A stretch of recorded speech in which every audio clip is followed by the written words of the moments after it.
Okay, and we are live. Welcome to MBA Waves. We are on the air. MBA Waves is the live interactive vidcast talking all things MBA every week on LinkedIn, Facebook, and YouTube Live. MBA Waves is founded by MBA and GMAT coaching professionals who coach and consult on people seeking entry into the powerful world of MBA holders. I am Eric Lucrezia, your moderator for today, joined by my fellow co-founder of MBA Waves, Bara Eric. Bara, would you like to introduce yourself? Absolutely. I'm Bara Eric with City Test Prep and Mindflow.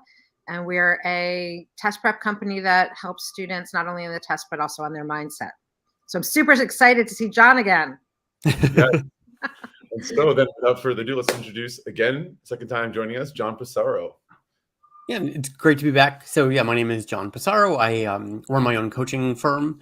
I work with a wide range of professionals working in high pressure careers, a lot of lawyers. And I work with people on performance and managing teams and managing workload and things like that. So really looking forward to this discussion today. Thanks, John. So once again, my name is Eric Lucrezia. I am the former director of recruitment for the global MBA program at ESSEC Business School in Paris, where I normally am. Today, I'm joining you from Strasbourg, France. And I am the founder of Candidate Coach, where I work with MBA candidates from all over the world who are refining their applications and their personal brand and getting into their top MBA of their choice.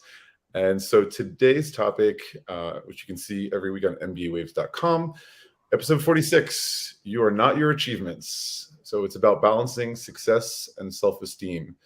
So kind of an interesting topic. I was actually inspired by a TED Talk that I saw. For those of you who know me, I love TED Talks. And this is with Elizabeth Gilbert, who is the author of Eat, Pray, Love, which subsequently became a movie starring Julia Roberts. And she did a TED Talk that I found super interesting called Your Elusive Creative Genius. And so she speaks about, and she's very funny, by the way, she speaks about this like freakishly huge success she had and how as an author or a creative in general, it can be really intimidating knowing that perhaps your greatest success is already behind you and how do you go on with that? And so she starts getting into some old philosophy, right? But the base of it is about creating a safe distance between her and her work, not necessarily being defined by her work. And she gets into how in ancient Greece, Socrates spoke about these daimons, I'm not sure how to pronounce it. Same in ancient Rome, except they called it a genius, which was not actually a person, but sort of these magical divine entities that literally lived in the walls of an artist's studio that would come out and invisibly assist the artist with their work and would influence their outcome. And this was interesting because from one side, it helped, I guess, avoid sort of narcissism. Like if your work was amazing, you couldn't take all the credit for it. But if it bombed, it wasn't entirely your fault either. Like, probably you had some pretty lame geniuses living in your walls. So apparently after the Renaissance period, this all changed. And the individual human became much more the center of the universe. This was the birth of rational humanism. And they thought that at that point, creativity came from the individual, from the self. And she makes the case that this was a huge error.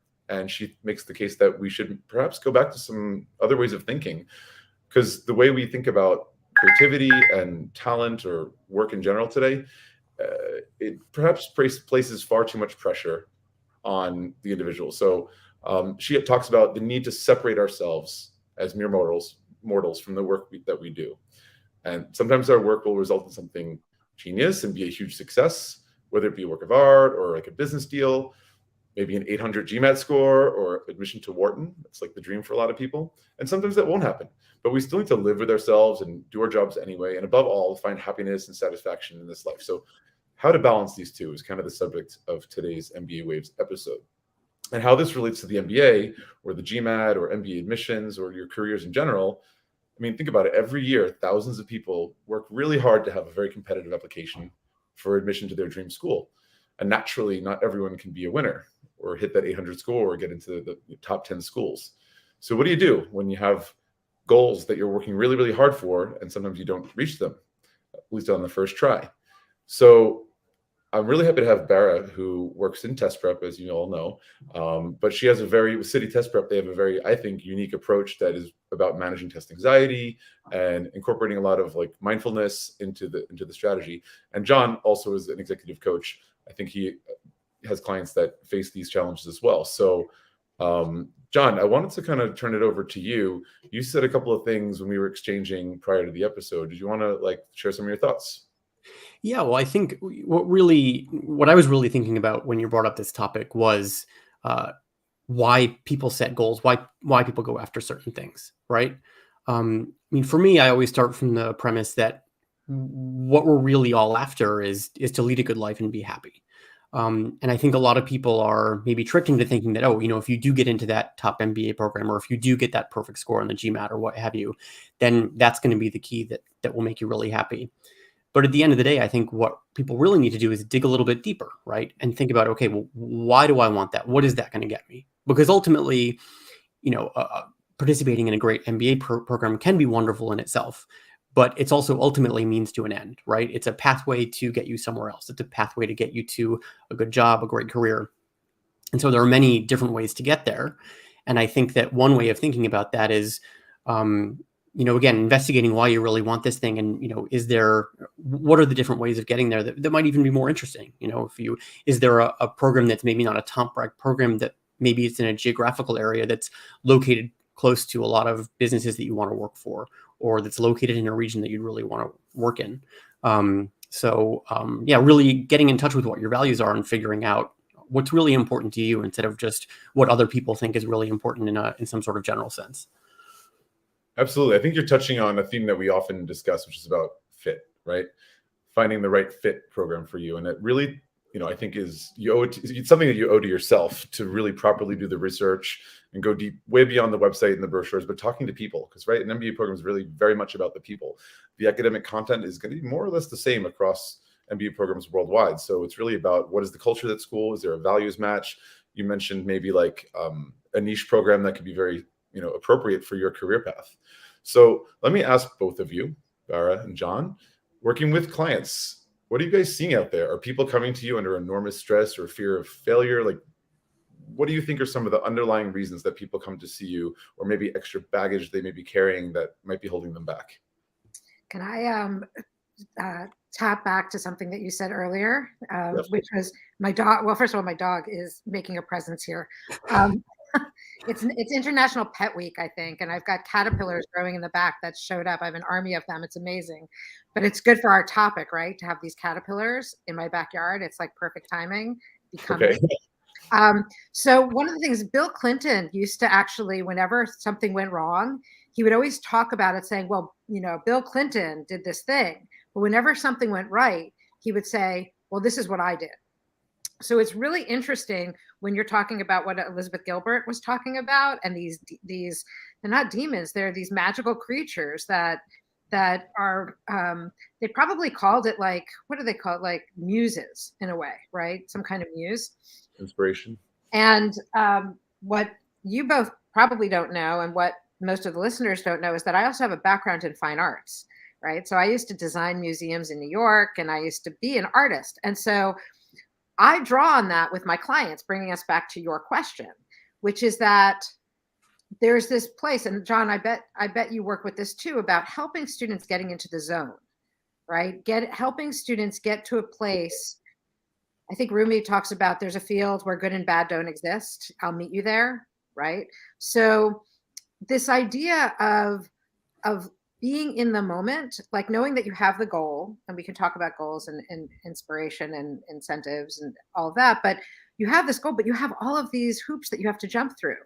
And sometimes people get really freaked out about, exponents or verb choices, or what are they going to wear to the interview, or how are they going to get to that job? And how do you eat an elephant? I mean, I hate this comparison because I would never do that. How do you eat a really big pizza? One bite at a time. Right? Like you can't, you're not going to, so everything is step by step. And we've often talked on MBA Waves that the way that you do some things are the way that you do all things. And that means it's also an opportunity for change and growth and deepening. So if students come to us with fear, I do something similar that John's talking about. It's like, okay, well, what's the underlying fear? Like what's holding you back? What's the triggers? And I don't even need to get to source. I don't need to know necessarily that their third grade math teacher told them that they would never do anything in math, but I can help them with the symptom and also help them have a sense of, self-acceptance, And like, okay, so you're not going to be Einstein. That's okay. You just need to do like a few questions on a test to get you to the next place. That's going to get you to the next place. That's going to get you to the next place. Right. And these are all just pathways, right? John was talking about that. Like they're all different pathways, and it's a marathon. It's not a sprint. It's not a, it's anyway, I've spoken enough, but I wanted to throw those different pieces in. But I do really understand. I love that you brought up Elizabeth Gilbert. I really enjoy her writing quite a bit too. So Well, apparently there's her next book soon, so you can read that next. Sorry, John, what were you going to say? No, I'm just going to bounce a little bit off of what Bara was saying and say that I think probably also, I mean, I'm guessing that that's something that you help your students do as well, is to have fun with the test, right? Because, again, if you just have in mind, okay, I want to do this test so that I can get X score, then that sets yourself up for a really challenging task, right? But if you really learn to actually have fun with it and enjoy it for what it is, then that's when you can really succeed. Yeah, letting go of the hold that it has, right? Letting go of the need for it to be really a reflection of you. It's basically just a snapshot, and you're just getting ready the whole time. It's like you're going to have this snapshot, and whatever it is, we know that we prepare our students so that there's no surprise, right? We don't want there to be any surprises. We want them to know what it is that they're going in for, and that they're doing the best that they can do.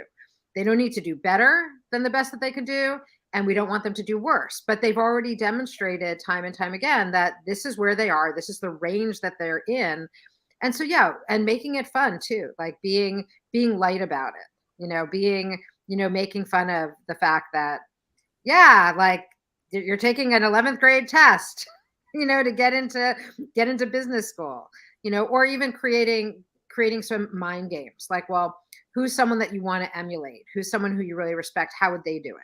Right. So we draw from NLP, neuro-linguistic programming, and hypnosis, and a bit of EMDR and reframing, and growth mindset is really big.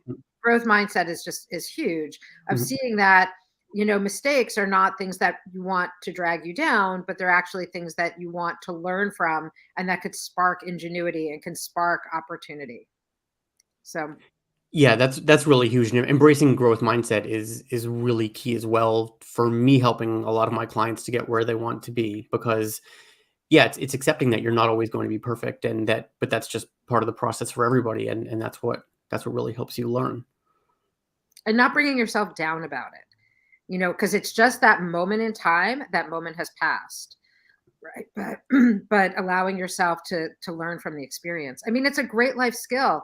This whole application process is a great life skill. It's not just getting into the school. Like, everything that you learn always can be an opportunity for you to bring to the next thing that you do.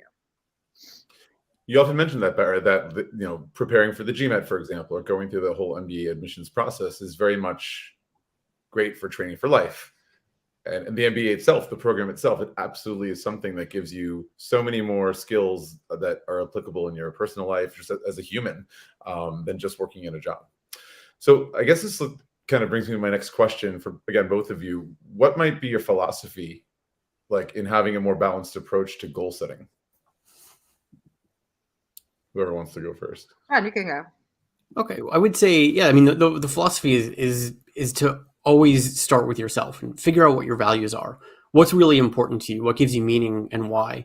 And that helps you, because a lot of the clients that I work with as well, it's the kind of people that have, come out of top MBA programs, things like that. And so it's the kind of people who have always managed to jump through these hoops.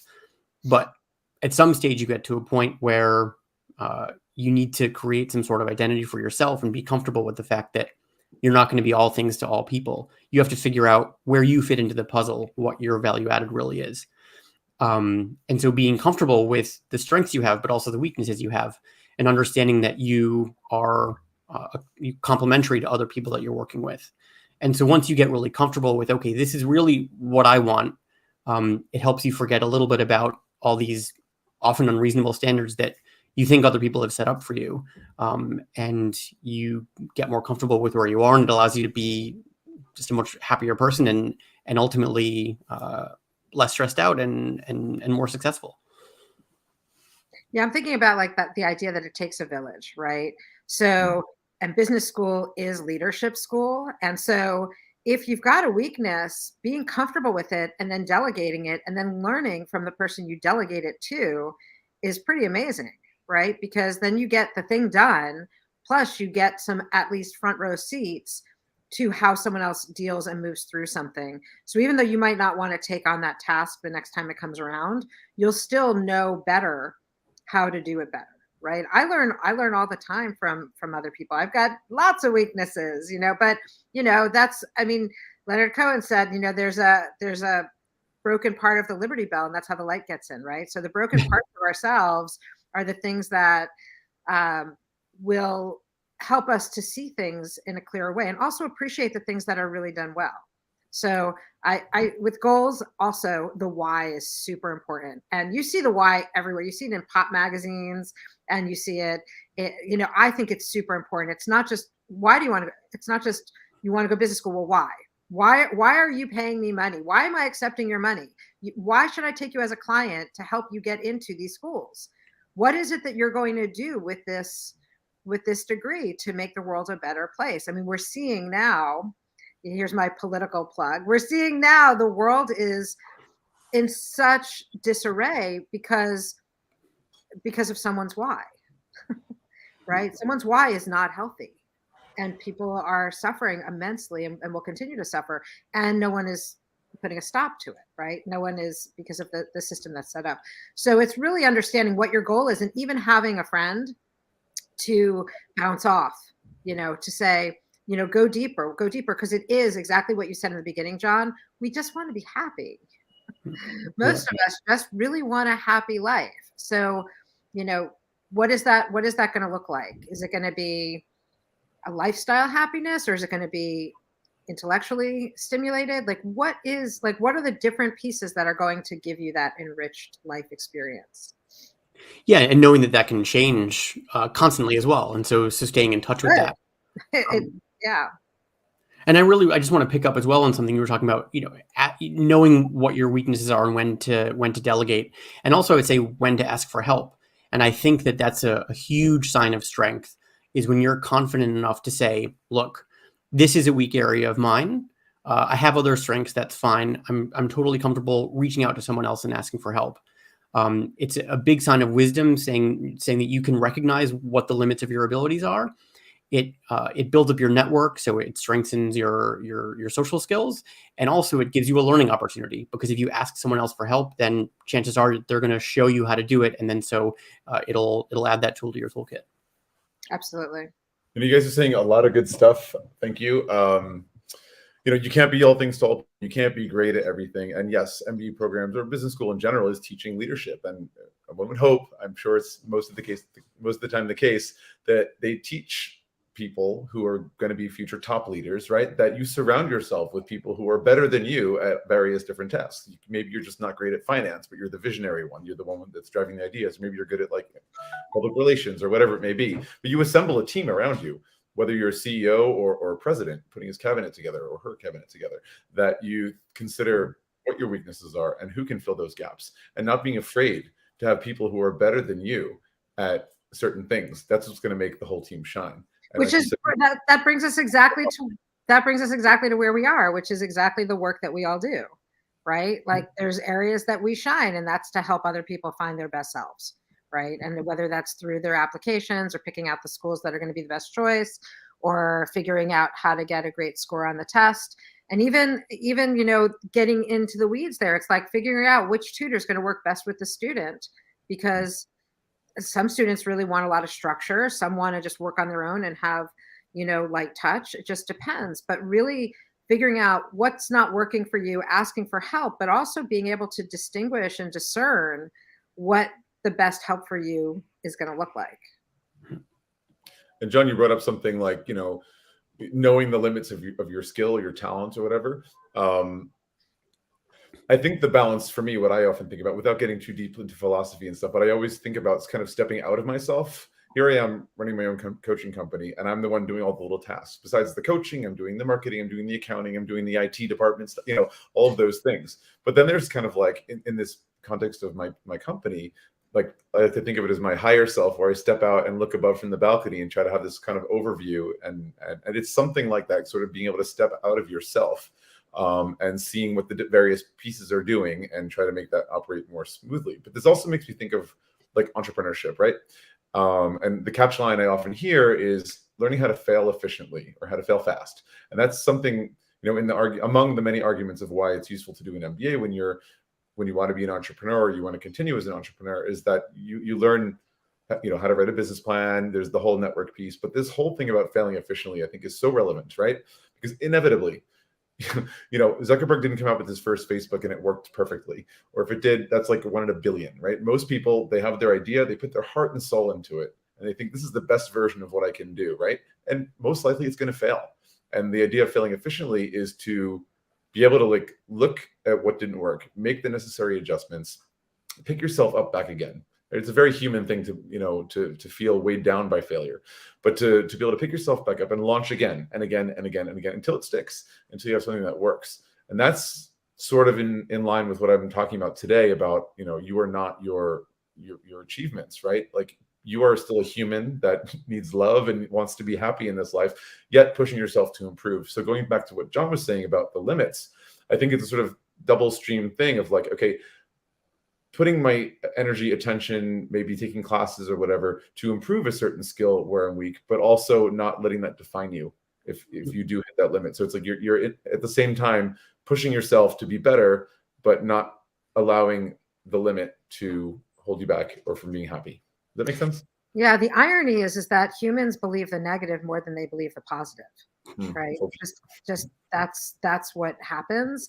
And so we have to also train ourselves to actually be, have a positive sandwich where the negative can be, inside, but have it surrounded by things that are good. Gratitude journals, I think, are really good for that. I have students who will write before they go to bed or when they wake up what they're grateful for, to remind, because I think we need to remind ourselves things that are working, because man, we are our own worst enemy all the time, right? And so having a coach, having a friend, an accountability partner, someone, or really getting into the practice where you're good to yourself and finding the help that you need, because there's someone out there or someone's out there that can help you with all these different pieces.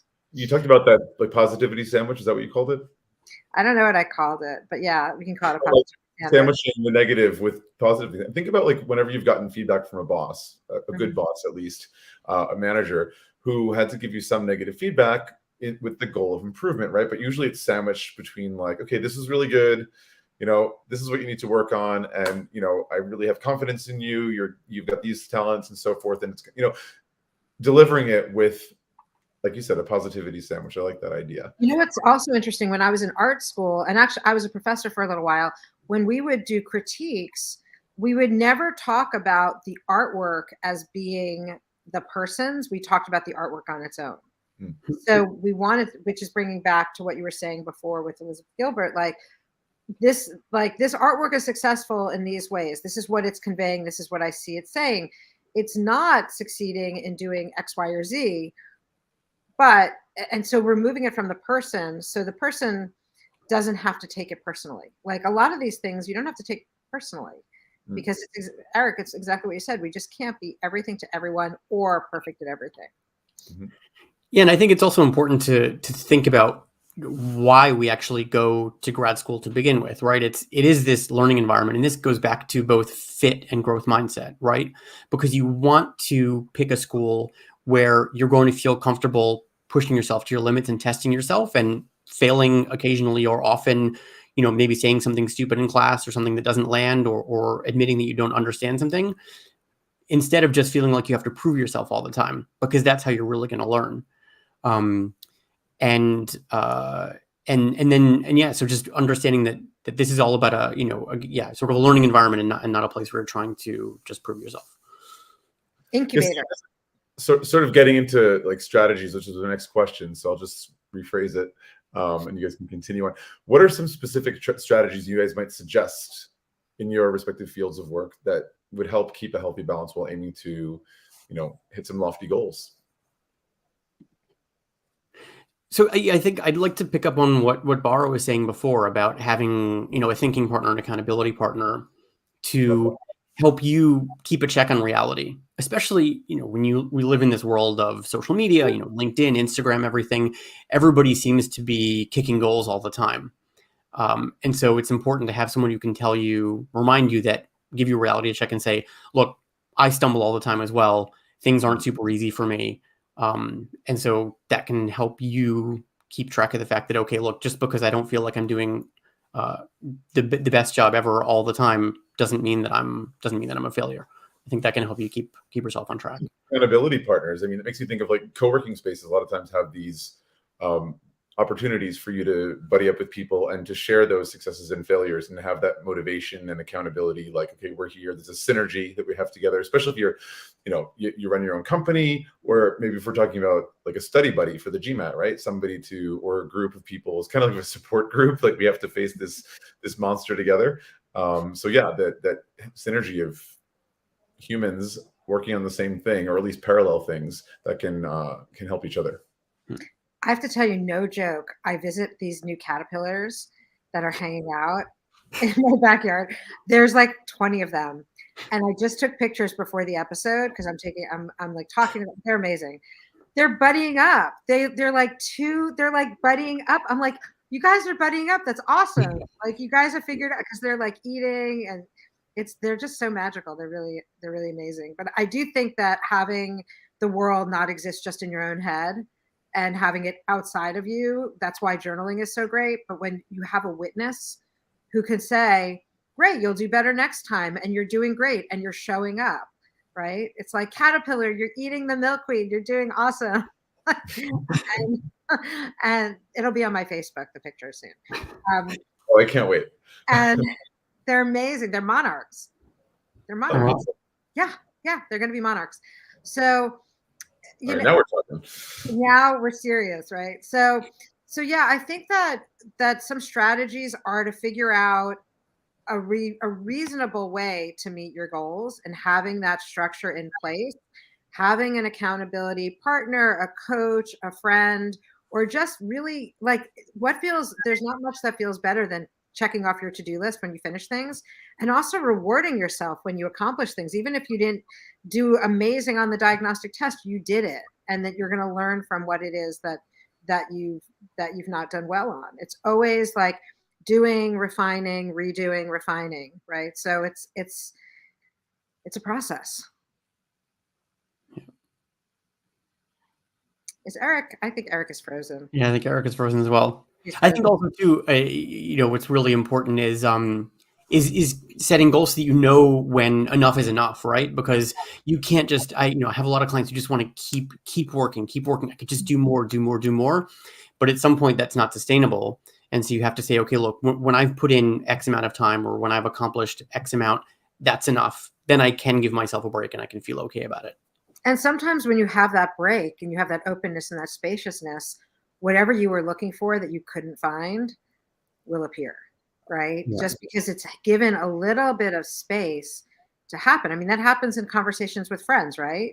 Yeah. Where you just need to have that space. And then all of a sudden it's like you can actually come back to it with fresh eyes, an open heart. It's just a better way to work. And rewards, like I said, rewarding yourself when you do finish whatever it is. That's reward often and money.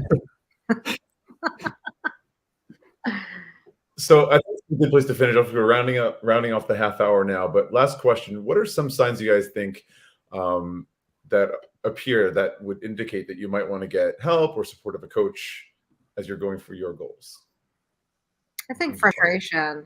I think that if someone's feeling frustration, I mean, what I tell clients is that, time, like the most valuable asset is time, right? The most valuable asset we have in the world is time. And so when you hire someone to help you, you're basically paying yourself, right? You're paying yourself with time. And so if you're feeling frustrated or pushed back or just like it's just not falling into place the way you want it to, taking the advice and support of someone who's done this, who knows what you need to do in order to succeed, and who's going to bring you on that path is going to be basically the most valuable gift you could give yourself, because it's just time.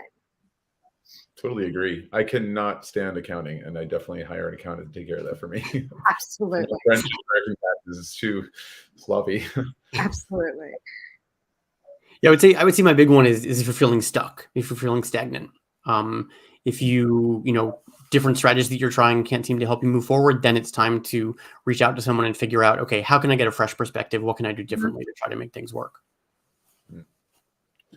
And for me, what I often see are people who may have not gotten admitted to the business schools of their choice the first time around, and they say, I'm not doing something right. I thought I've done my best. I did do my best, but there's something more to be done. I want to try. And that's usually when they'll come to me or another coach to help them just make a little bit of tweaks. It's usually all there is. But, when you're in it, it's very hard to see yourself like, having someone who's external, to have those fresh set of eyes and ears that knows the industry, that knows the process. That's usually when I see people coming for help for coaching. Yeah. All right. Well, this was super interesting, guys. Thank you very much. Thanks for joining us, John. Thanks so much for having me. As always. Great to see you again, John. I think Eric's frozen again. Oh, it got a little bit cut.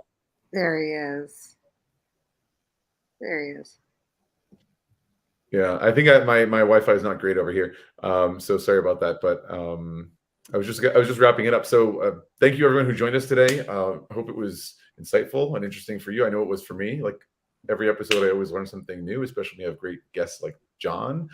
Next week on MBA Waves, we're going to talk about the GMAT. So it's all about top tips from professional GMAT coaches. So don't miss out. Get lots of insight. And for the full programming schedule, you can go to mbawaves.com. And to watch any past episodes, we post all of those there on the past episodes tab. So thanks, everyone, and have a great day.